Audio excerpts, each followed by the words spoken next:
नमस्कार, आप live studies देख रहे हैं। आपके साथ मैं हूं वसीम खान। बिहार की सियासत में तस्वीरें लगातार बदलती दिखाई दे रही है और देखिए अभी पिक्चर बाकी है मेरे दोस्त। यह कहना बिल्कुल भी गलत नहीं होगा।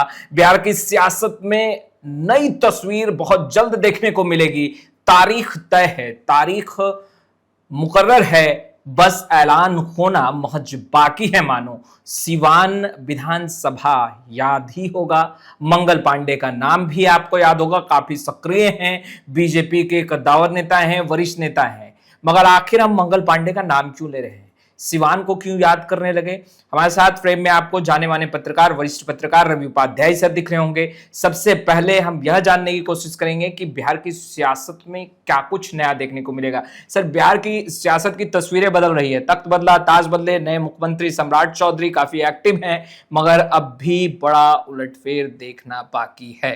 नहीं, देखिए, सबसे बड़ी बात है उच्च सदन, निम्न सदन। यह आपको दिखाई पड़ा। आपने देखा भी कि राज्यसभा का जो बीते दिन चुनाव हुआ उच्च सदन का, दिल्ली के राज्यसभा का, वह दिखाई पड़ा कि किस तरीके से भारतीय जनता पार्टी, कह लीजिए एनडीए ने अपने तमाम कुनबे को, जो भी थे उनके सबको राज्यसभा में स्थापित कर दिया, भेज दिया। और महागठबंधन इंडिया ब्लॉक उसमें पिछड़ता हुआ दिखाई पड़ा। आपने देखा भी किस तरीके से वोट में बड़ा डेंट लगा जो इंडिया ब्लॉक का वोट था। तो इस बार जो चुनाव आयोग ने फिर से एक सीट के लिए, उच्च सदन की सीट है, यह सीट है बिहार विधान परिषद का उपचुनाव हो रहा है। बिल्कुल। तो ये उपचुनाव विधानसभा कोटे से हो रहा है, विधानसभा कोटे से। इसमें विधायक ही वोट करते हैं, इसमें कोई इधर उधर आपको वोट नहीं होगा। तो विधानसभा कोटे की एक सीट पर उपचुनाव हो रहा है और वह उपचुनाव की स्थिति परिस्थिति क्यों बनी यह भी बता देना जरूरी है। बिल्कुल। वह स्थिति परिस्थिति बनी मंगल पांडे, बड़े नेता, भारतीय जनता पार्टी के, बिहार भाजपा के पूर्व प्रदेश अध्यक्ष, कई दफा मंत्री रहे बिहार सरकार में। नीतीश कैबिनेट, जो अभी पिछला कैबिनेट था, उसमें भी वह स्वास्थ्य मंत्री है, लगातार मंत्री बने रहे। तो इस बार वह विधान परिषद के सदस्य नहीं है, अब वो विधायक हो गए हैं। सिवान से जीत करके आए हैं। आपने देखा भी कि सिवान से किस कदर तमाम स्थिति परिस्थिति के बावजूद मंगल पांडे वहां से मेजॉरिटी के साथ जीत करके आए और तमाम जो राजनीतिक समीकरण था उसको धाराशायी कर दिया। तो अब देखिए, जो उच्च सदन बिहार विधान परिषद के लिए विधानसभा कोटे से जो एक सीट है, उस सीट पर उपचुनाव होने जा रहा है। चुनाव आयोग ने पूरे तरीके से फॉर्मेट भी जारी कर दिया है और देखिए, लास्ट डेट है नॉमिनेशन का 30 अप्रैल। तो आप समझ लीजिए कि अब नॉमिनेशन का अभी तक कोई नॉमिनेशन नहीं हुआ है। एकमात्र नॉमिनेशन होगा, एक ही सीट है वो, क्योंकि वह सीट मंगल पांडे जो विधायक चुन लिए गए, इसी सीट से पहले वह इसी कोटे से, विधानसभा कोटे से वह एमएलसी हुआ करते थे। पर सवाल महत्वपूर्ण यह है सर, मंगल पांडे की जगह लेगा कौन? हाँ, वही बता रहे हैं। तो ये देखिए, यह सीट जो मंगल पांडे विधायक चुने गए, 16 नवंबर 2025 से ही यह सीट रिक्त थी।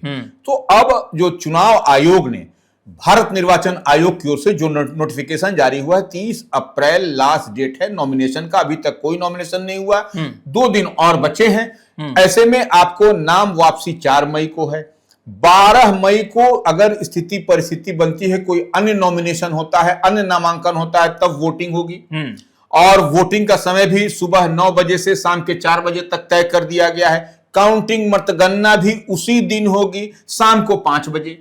तो ये स्थिति परिस्थिति नहीं बनने जा रही है। न वोटिंग होगा, न काउंटिंग होगी। 30 तारीख को एकमात्र नॉमिनेशन होगा, वह नॉमिनेशन होगा दीपक प्रकाश का। दीपक प्रकाश, उपेंद्र कुशवाहा के पुत्र, पूर्व मंत्री दीपक प्रकाश। बिल्कुल, अभी तक नीतीश कैबिनेट में वह मिनिस्टर थे। तो दीपक प्रकाश का होगा। युवा हैं, काम करने के लिए जाने जाते हैं, पढ़े लिखे हैं और आम आदमी की जो आवाज है वह आवाज है, वो काम करते हैं। तो ऐसे में निश्चित रूप से, और कुशवाहा समाज से आते हैं, बड़े ही कारगर रूप से काम करते हैं। वह एकदम आपको ग्राउंड जीरो पर जाते हैं, ग्राउंड जीरो का फीडबैक लेते हैं। जितने दिन वह मंत्री की जिम्मेवारी संभाले, हमने उनको बहुत करीब से देखा और समझा और परखा कि वह काम करते हैं। जो भी कोई भी काम हो, संचिका हो, आम हो, जो भी हो, आम आवाम की बात को वो करते हैं और दिखाई पड़ते हैं। तो निश्चित रूप से भारतीय जनता पार्टी उन्हीं को राज्यसभा, उन्हीं को उच्च सदन जो है सो बिहार विधान परिषद में भेज भी रही है। इतनी बात समझ लीजिए, क्योंकि पिछली दफा भी भारतीय जनता पार्टी ने ही भेजा था। तो ये आपको स्पष्टता के साथ दिखाई पड़ रहा है कि भारतीय जनता, ऐसे तो देखिए एनडीए के जो 5 पांडव हैं उनमें चिराग पासवान की पार्टी भी, लोक जनशक्ति पार्टी रामविलास भी दांव खेल रही थी कि हमको एक सीट मिल जाए। अच्छा, हिंदुस्तानी अवाम मोर्चा हम की ओर से भी कहा जा रहा था हमको एक सीट मिल जाए, तो यह सब भी चल रहा था। लेकिन भारतीय जनता पार्टी को भेजना है, भारतीय जनता पार्टी को भी करना है। आपने देखा भी कि उपेंद्र कुशवाहा को भारतीय जनता पार्टी ने राज्यसभा में किस तरीके से भेजा, और वो राज्यसभा के सांसद हैं बिल्कुल उपेंद्र कुशवाहा। तो ये आपको स्पष्टता के साथ दिखाई पड़ रहा है कि वो दीपक प्रकाश जो है सो जा रहे हैं फिर से उच्च सदन, और ये बड़ी बात होगी, बड़ी बात दिखाई पड़ रही है। 5 पांडव को किस तरीके से, देखिए एनडीए में एक चीज है, और विशेष तौर पर भारतीय जनता पार्टी वह गठबंधन अलायंस को चलाना जानती है, कैसे बेहतर ढंग से चलाया जा सकता है, किया जा सकता है। यह बात दिखाई पड़ रही है कि दीपक प्रकाश जाएंगे और वह उच्च सदन बिहार विधान परिषद में जो विधानसभा कोटे से एकमात्र सीट है उस पर वह जाएंगे। देखिए, एक तो स्पष्ट पूरे विस्तार रूप से रवि सर ने बताया, मगर पिक्चर अभी बाकी है सर। देखिए तेजस्वी यादव ने पूरी तैयारी कर ली है, गोलबंद करने में लगे हैं, मगर